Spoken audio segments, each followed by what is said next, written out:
Good morning everybody. बेटा हमने कल कविता की थी शाम एक किसान। आई होप सबको पोएम समझ में आ गई है। किसी को कोई डाउट हो तो पूछ लो। इसमें कवि ने एक जाड़े की शाम यानी एक सर्दी की शाम का वर्णन किया है। ओके, जिसमें उन्होंने प्रकृति दिखाई है, पहाड़, जंगल, आकाश, सूरज, यहाँ तक कि मोर की आवाज का भी चित्रण किया।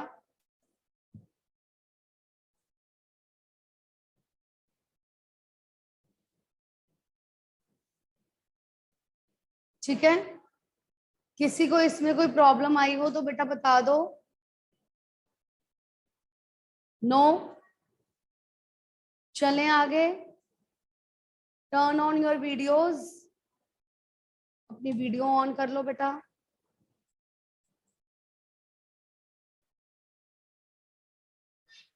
ओके, आज हम बेटा शुरू करने जा रहे हैं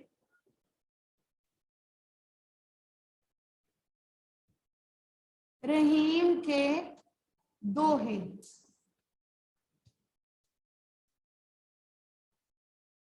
रहीम के दोहे। कोई मुझे बताएगा दोहा किसे कहते हैं? दोहा किसे कहते हैं? आप में से कोई भी पता है किसी को? इंग्लिश मैम आपकी स्क्रीन नहीं दिख रही। आपकी स्क्रीन नहीं दिख रही। Sanya, my screen is clear. Ma'am only black black show हो रहा है। Sanya,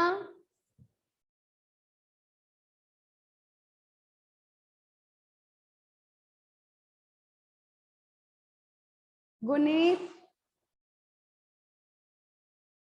is it clear?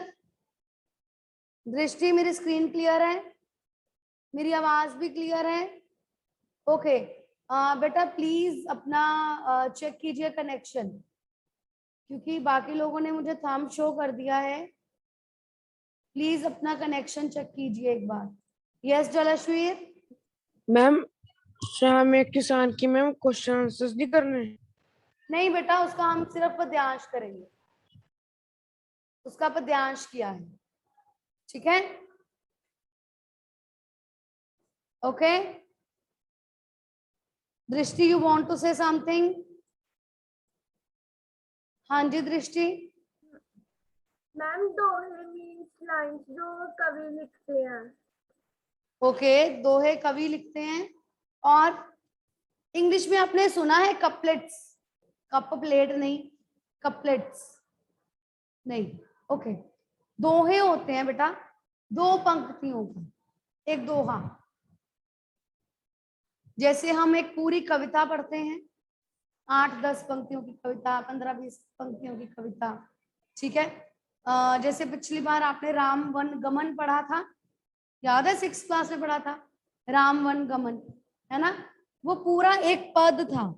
जैसे मीराबाई के पद होते हैं, 5-6 पंक्तियों में लिखे जाते हैं। जैसे हम, अगर आप लोगों ने कभी रामायण पढ़ी है या रामायण देखी है तो आपको पता होगा उसमें दोहे लिखे होते हैं, चौपाइयां लिखी होती हैं, है ना? जो दोहे होते हैं,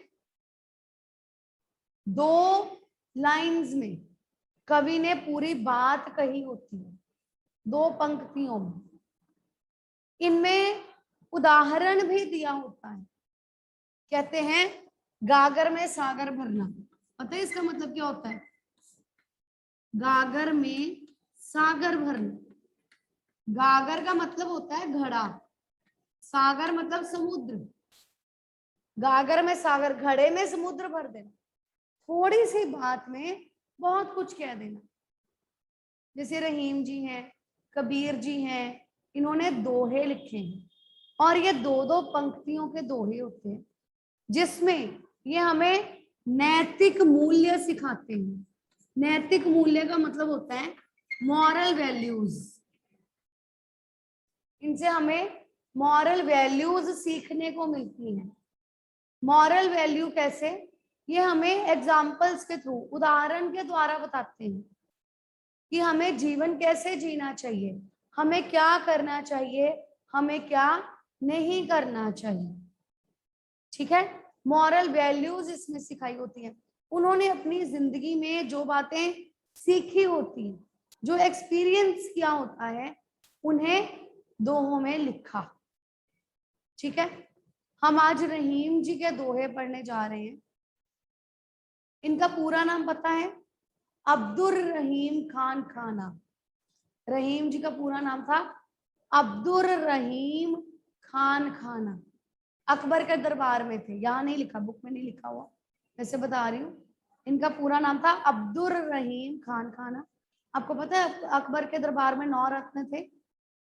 पता है? जिसमें बीरबल, अकबर बीरबल की कहानियां सुनी है, नाम सुना है अकबर बीरबल, है ना?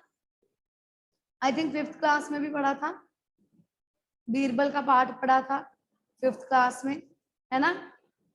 बीरबल थे, तानसेन थे अकबर के दरबार में, और रहीम जी भी थे, अब्दुर रहीम खान खाना।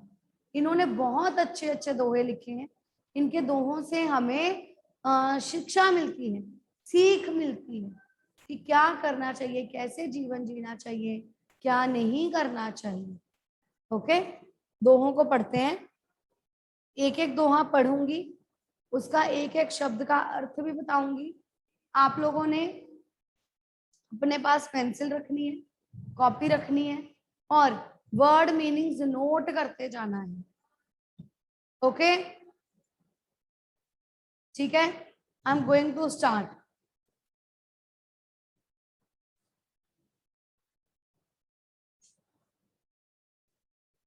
पहला दोहा है, कह रहीम संपत्ति सगे, बनत बहुत बहुरीत, विपत्ति कसौटी जे कसे, तेई सांचे नीत।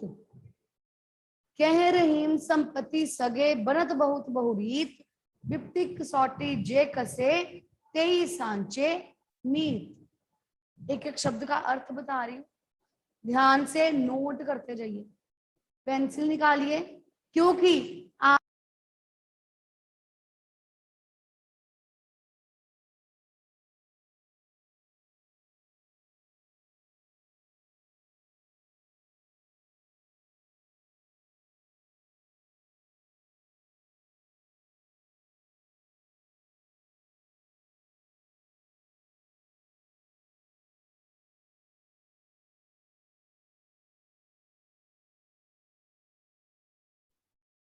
कह, कह मतलब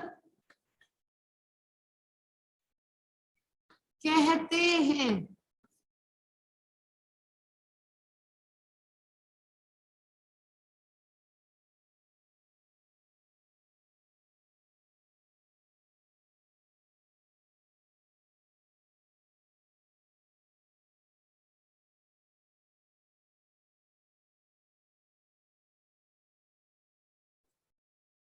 कह रहीम संपत्ति सगे।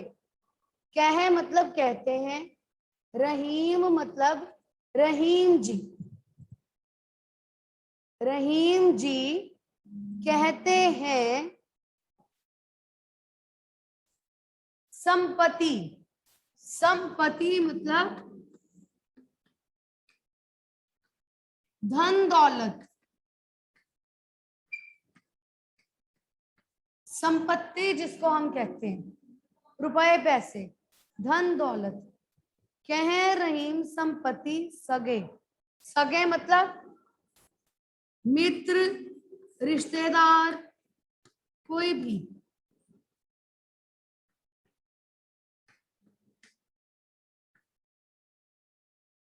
सगे बन जाना, रिश्तेदार बन जाना, मित्र बन जाना।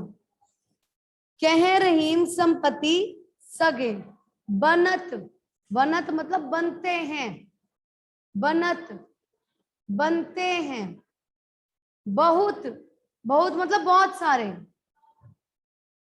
बहु, बहु का मतलब ही है बहुत, बहु मतलब बहुत, बहुत मतलब भी बहुत, बहु मतलब भी बहुत। रीत, रीत मतलब ढंग या तरीका, ढंग या तरीका। कह रहीम संपत्ति सगे बनत बहुत बहुरीत।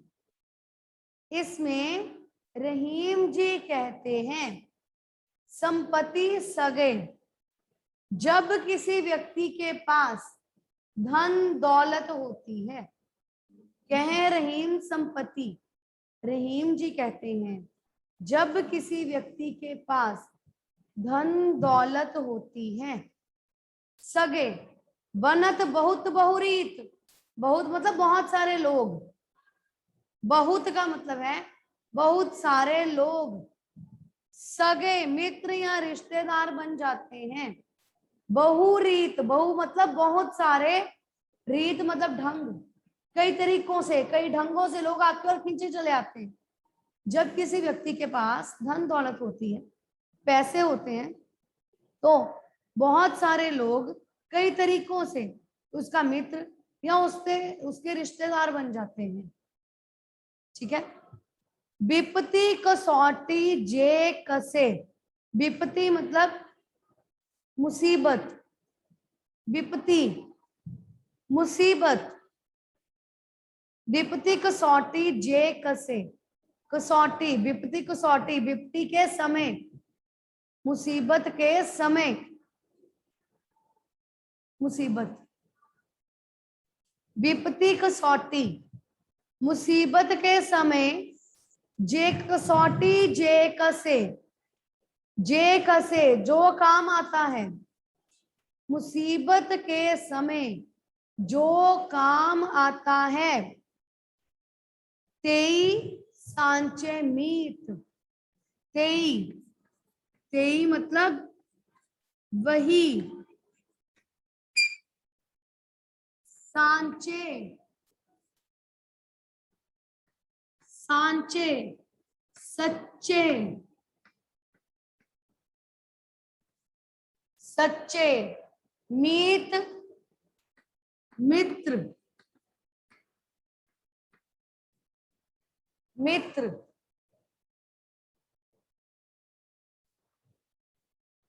कह रहीम संपत्ति सगे बनत बहुत बहुरीत। विपत्ति कसौटी जे कसे तेई सांचे मीत। इसमें रहीम जी कहते हैं जब किसी व्यक्ति के पास धन दौलत है, रुपए पैसे हैं, बहुत सारे लोग उसके आसपास खींचे चले आते हैं, बहुत सारे लोग उसे अपना मित्र बनाने की कोशिश करते हैं, उसके रिश्तेदार बनते हैं। लेकिन सच्चा मित्र वही होता है जो मुसीबत के समय आपके काम आए। विपत्ति कसौटी जे कसे, मुसीबत के समय जो व्यक्ति आपके काम आता है, आपकी मुसीबत दूर करता है, वही सच्चा मित्र होता है।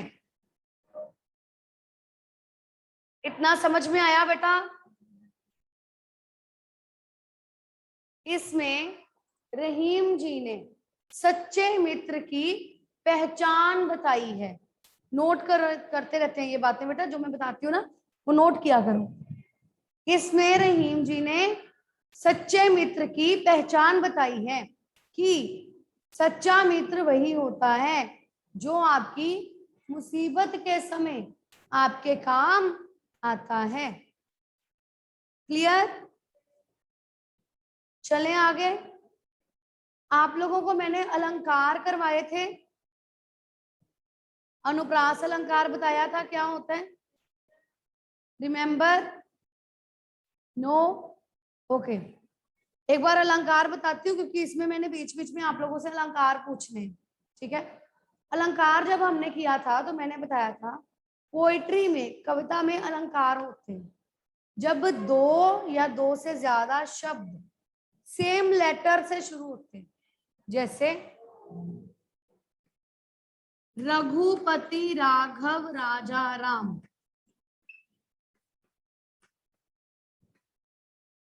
रघुपति राघव राजा राम। अब दो या दो से ज्यादा शब्द है ना और लेटर सेम है, र र र र, पहला अक्षर सेम। ठीक है। जैसे यहां पर लिखा है बनत बहुत बहुरीत, पहले दोहे में अनुप्रास अलंकार कहाँ है? बनत बहुत बहुरीत। अब मैंने 4 अक्षर लिखे हैं जिसमें से 3 अक्षर, जो पहले 3 अक्षर हैं वो सेम लेटर से शुरू हो रहे, ब से शुरू हो रहे, ठीक है, इसलिए यहाँ अनुप्रास अलंकार है। Clear everybody? याद आया हमने अलंकार किए थे? ठीक, चलूं आगे। चलिए नेक्स्ट इज जाल परे जल जात बह, तज मीनन को मोह, रहीमन मछरी नीर को, तऊ न छाड़त छोह। जाल परे जल जात बह, जाल, जाल क्या होता है? मछलियां पकड़ने के लिए जाल डाला जाता है ना, नेट, है ना, मछलियां पकड़ने के लिए जाल डालते हैं, ये वही वाला जाल है।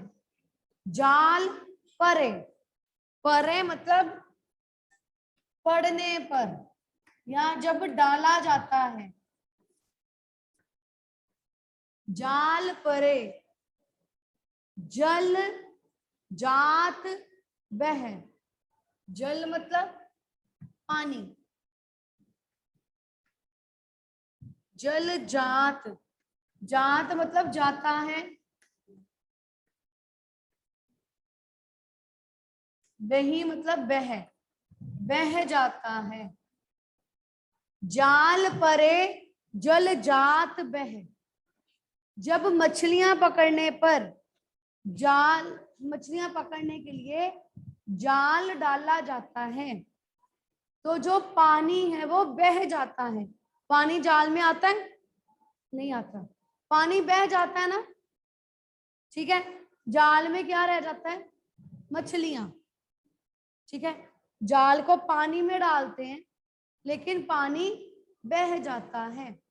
क्या वो मछलियों के साथ बड़ा लगाव रखता है कि मैं मछलियों के साथ ही रहना है, मैंने मछली जाल में आ गई तो मैं भी जाल में रहूं, ऐसा होता है? नहीं होता।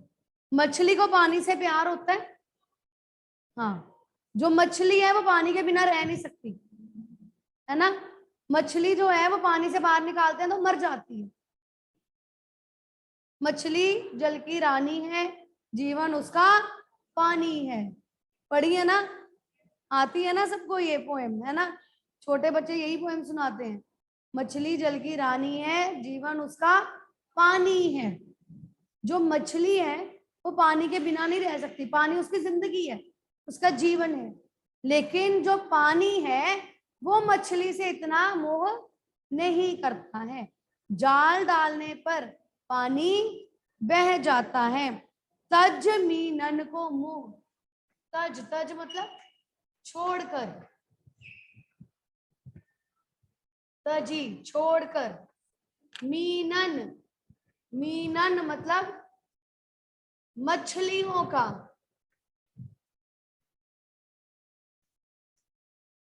मछलियों का। मोह मतलब मोह, प्यार, मोह मतलब प्यार। जाल परे जल जात बह, तज मीनन को मोह, जाल डाले जाने पर पानी मछलियों का मोह छोड़कर बह जाता है, उसे मछलियों का कोई मोह नहीं रहता। रहीमन मछरी नीर को, तऊ न छाड़त छोह। रहीमन, रहीम जी कहते हैं, रहीमन, रहीम जी। मछरी, मछरी मतलब मछली। नीर को, नीर मतलब जल। तऊ, तऊ मतलब फिर भी।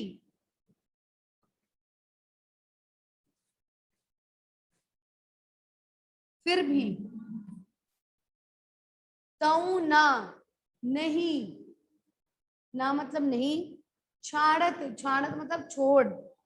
छोह, नहीं छोड़ सकती। छाड़ है तो छो मतलब फिर भी उसे नहीं छोड़ सकती।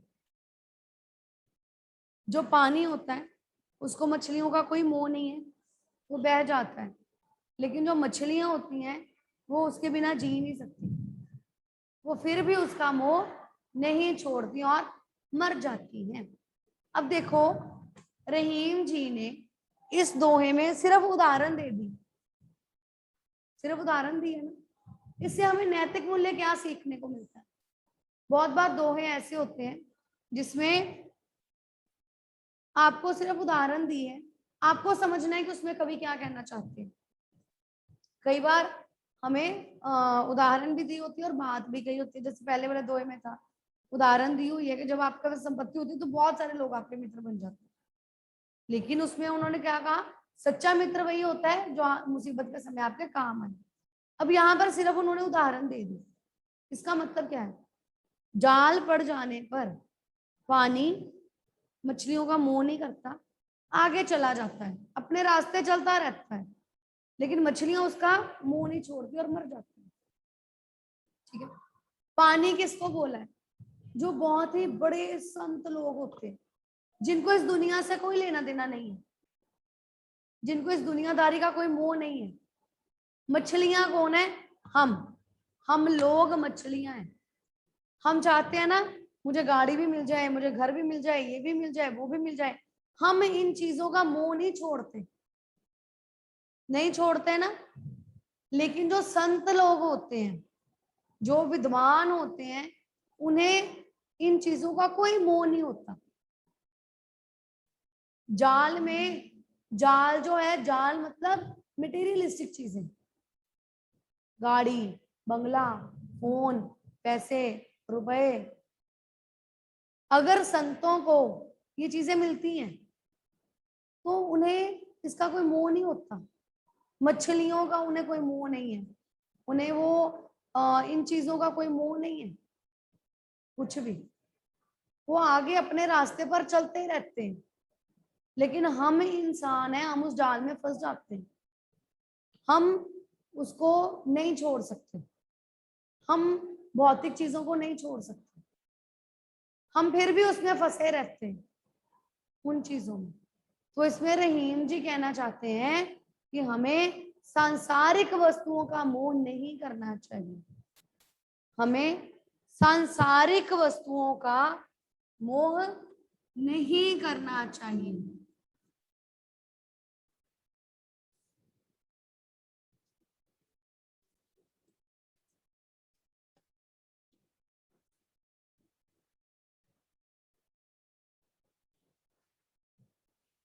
जाल परे जल जात बै तजमीनन को मोह, रहीमन मछली नीर को तऊ न छाड़त छो। जाल पड़ने पर पानी मछलियों का मोह छोड़कर आगे बढ़ जाता है, लेकिन मछलियां फिर भी उसका मोह नहीं छोड़ पाती हैं। Clear? Is it clear everybody? Any doubt? Show me your thumbs बेटा, अगर क्लियर हो गया तो show me thumbs if it is clear. बस 4, 3, 4 यहाँ खड़े हैं, 2 मेरे सामने हैं, उनके थम्स खड़े हैं, बाकी सब शायद सो रहे हैं या उनको समझ नहीं आया और पूछ भी नहीं रहे हैं।